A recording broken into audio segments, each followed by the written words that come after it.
Welcome to the Moorish algorithm.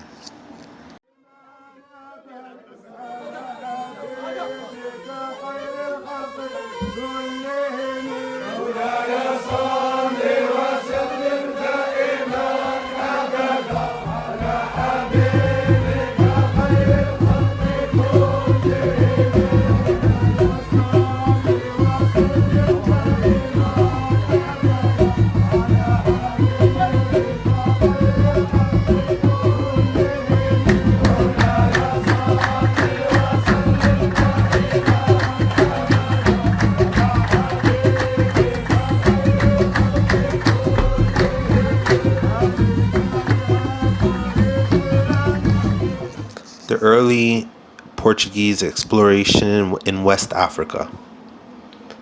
Now I'm gonna be starting off with the siege of Lisbon. The reason why I'm starting off here is to give us some more geographical location.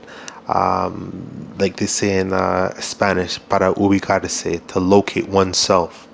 Um, Now I'm starting off here because at this point, the Almoravids have ran up in Spain, have made basically Spain, or as they call it, Al Andalus. They made it.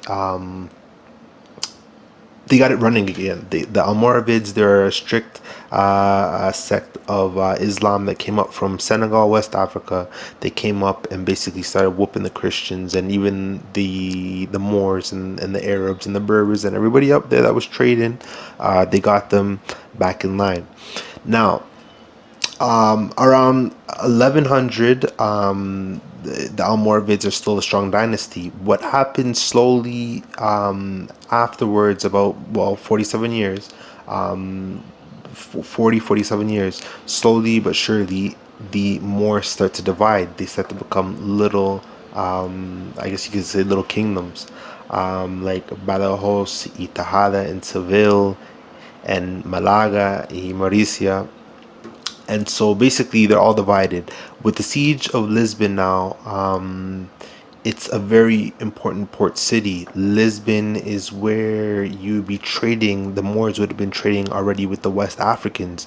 Possibly the Moors would have already been, for sure, the Moors would have already been traveling, circumventing Africa and going to India and places like that without having to pay, tax or anything like that, because they would have been the ones running that whole side, from Africa to India to China and getting the spices. So now the Moors lose Lagos. Um, Shortly after, we start to see that the Portuguese start to penetrate West Africa. They actually made all the way down to basically the tip of Iberia and end up realizing it wasn't worth their time to defend all the land at that point, and ended up giving it back to the Moors. But they are the Portuguese. What I'm trying to get through here is the Portuguese already had an idea that the Moors were breaking down. If they don't have any unity, we can easily divide them. So, with that being said, with the siege of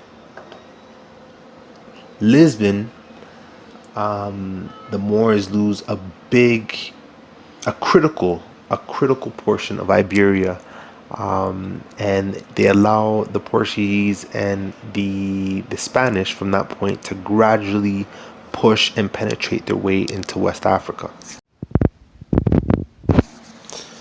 So now, between 1100 and 14, Portuguese is really tiptoeing on Africa, on the tips of Morocco, on the tips of West Africa.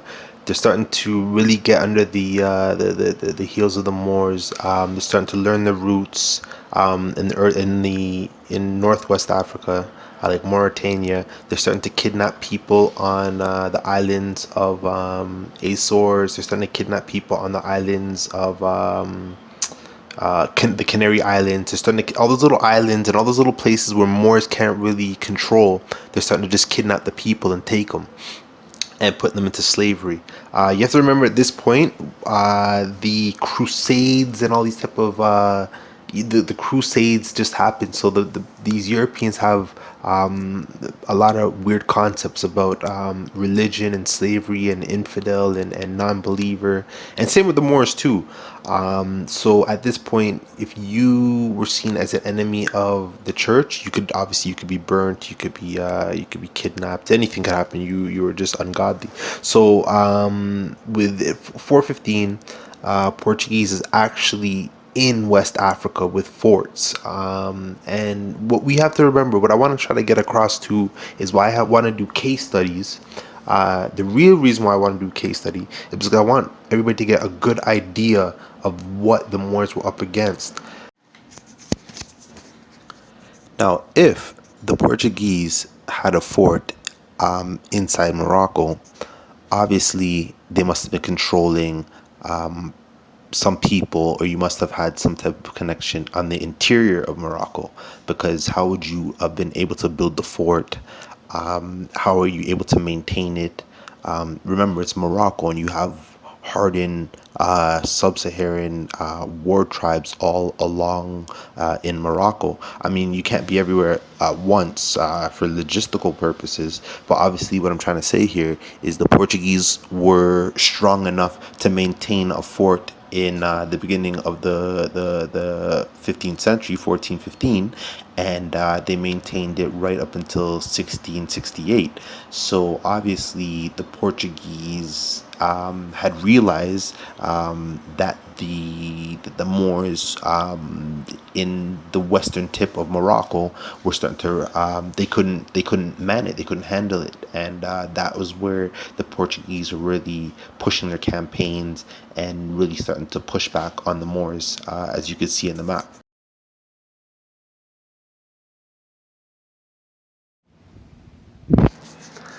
A very important person we have to talk about in the early explorations are Henry the Navigator. He is a Portuguese royalty, a prince, I believe, around 419. He sets up a school and he's teaching all the nations of the Christian League. So if anybody who's a king within the Christendom, and you're royalty and you got some money, you want to go to Henry's school. He's teaching cartography, which obviously we're gonna see in the future in a couple of years. The cartography is what allows the Europeans to start navigating around the world and start realizing that the world's not flat. Yeah, he's a very important person within the whole context. And so with this, we could see bit by bit, the Europeans are starting to kidnap and get Moors that have given information. We're gonna start to talk about people like Ibn Battuta and people that would have been caught in Moorish or in the Mediterranean and would have been held for ransom. And you know, if you're crossing the Mediterranean, you have your books and they ask you what's this, and they're searching and they're asking everything, and you're telling them, they're getting all this information. So this is the first time that we're going to start to see that the Europeans are starting to use the Moorish maps. Everybody, the Dutch, the French, the Swiss, everybody starts to, that's the thing to do. We're going to start to see that within the kings and the queens, and everybody's going to start to realize that the Moorish map making is the future.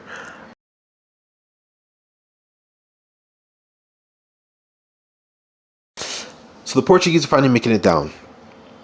They are trading. This is what we need to understand.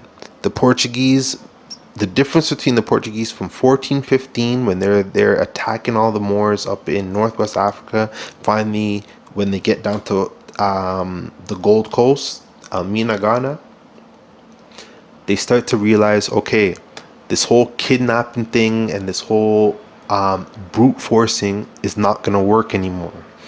We have to set up base, like they call it ferroteria, means, or fabrica means factory. So they said set up shop, We got cannons pointing in and we got cannons pointing out. The Africans can't come in and the Africans can't get out and the Europeans can't get in. You understand? Or vice versa. Um, we have to understand about Almina. There's a lot of questions about Almina, but we have to understand the Portuguese weren't stupid. When they got to the west coast of Africa, they had already studied the Moors for some 300-400 years. They had understood that the best way to get in with the Africans was to marry.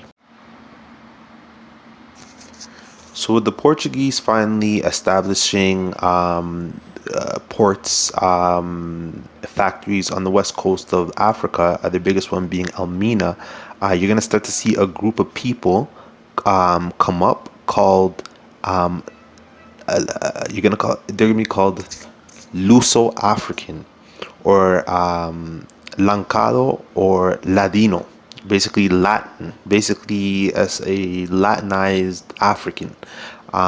So these people would understand Portuguese.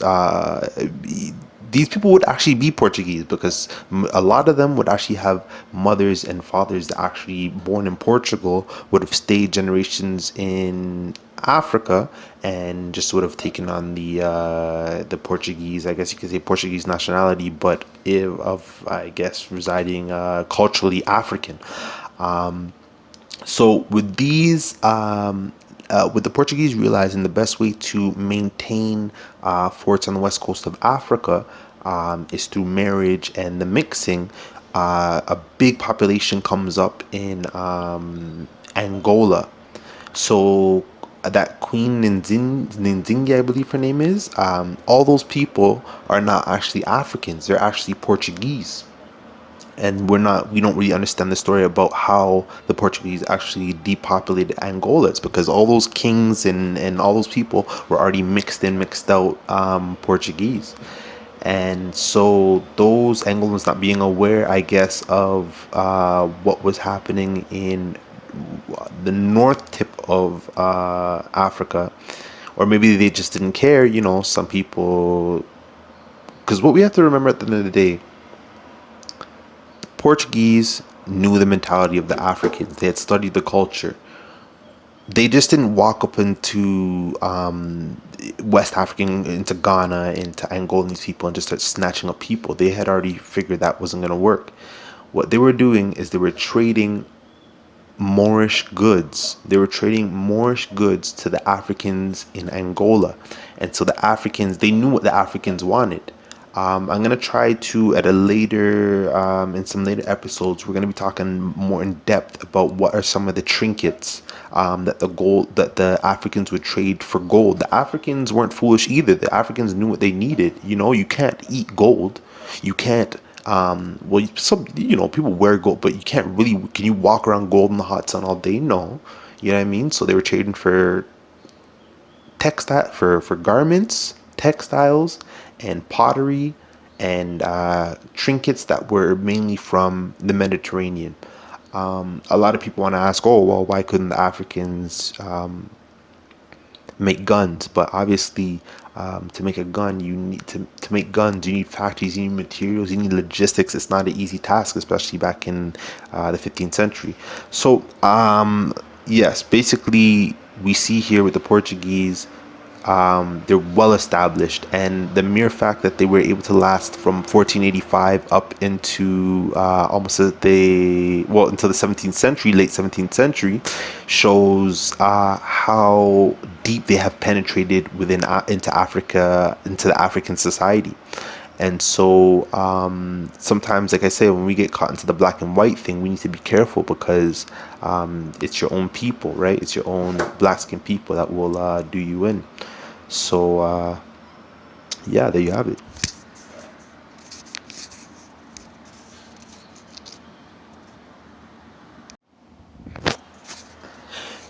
And so we'll finish off the Portuguese exploration of West Africa with, I guess you could say, with what were the Moors doing and what was the response to the Moors while all this was passing. From what it looks like on the maps, the Moors underestimated the west coast of Africa from 1492, they're really focused on campaigns within Granada and not to lose Granada. We're gonna have to do some series talking more about the fall of Granada because it's a history that you could write books upon books upon the fall of Granada. But basically, at that point, I feel that the Moors are just a puppet state. You're gonna see with people like Boab Dil, which is the last king of Granada, who handed over the key to Isabella and Ferdinand. You see that they call him Chico Rey, like boy king. He's a blood, he's king of the Moors, but to us he's a boy, so that's why they call him El Chico Rey. And after all this happens, you see the Moors getting pushed out to Africa. Funny, the Moors' response was the Barbary pirates. So basically, for the next 300 years, the Moors would go on raiding campaigns all over Europe, basically trying to claim back the same, not land, but it kind of got difficult. They're just ransoming Europeans along the Mediterranean trade routes and as far as, I believe, Scandinavia. We're gonna we'll talk later in later episodes. We'll talk about the Moorish or Barbary corsairs and their connection with England, and how the Moors actually did make it to America, but they couldn't do it under the Islamic banner. So yeah, just we'll finish off there. Okay, so we'll just do a little run through. Siege of Lisbon, 1147. Moors lose Portugal, a major port in Portugal. 1415, which is almost 200 and some odd years later, Portuguese are fully penetrating now into Africa in the north western tip of Africa in modern day Morocco. 1419, Henry the Navigator is given maps to Christendom. So anybody that is a nobleman within the Christian kingdoms would have access to these maps, right down from Italy, right down to Granada. So all those Roman Catholic countries, nations. 1485, Ghana, Elmina is established on the west coast of Africa and is held. It's held for hundreds of years. It's held actually until the British collapsed the triangular trade. And then 1492, the fall of the Moors, which then leads to straight away the same. You could say, I guess you could say the same day. One day they're calling the Moors the owners of Granada, and then the same week they could have called them thieves and Barbary pirates, right? So if you understand what's going on, it's not too far from our history in the Americas, right? You come off the plantation and you're without a job. Now you're considered a criminal, so you got kicked out of Granada, you don't have a home, and now they're calling you a pirate instead of a sea merchant. So it's all word trickery. But yes, thanks for listening. West Coast exploration, early West Coast exploration of Africa by the Portuguese. Leave some comments below, like, subscribe, and I will be uploading more videos shortly. Peace.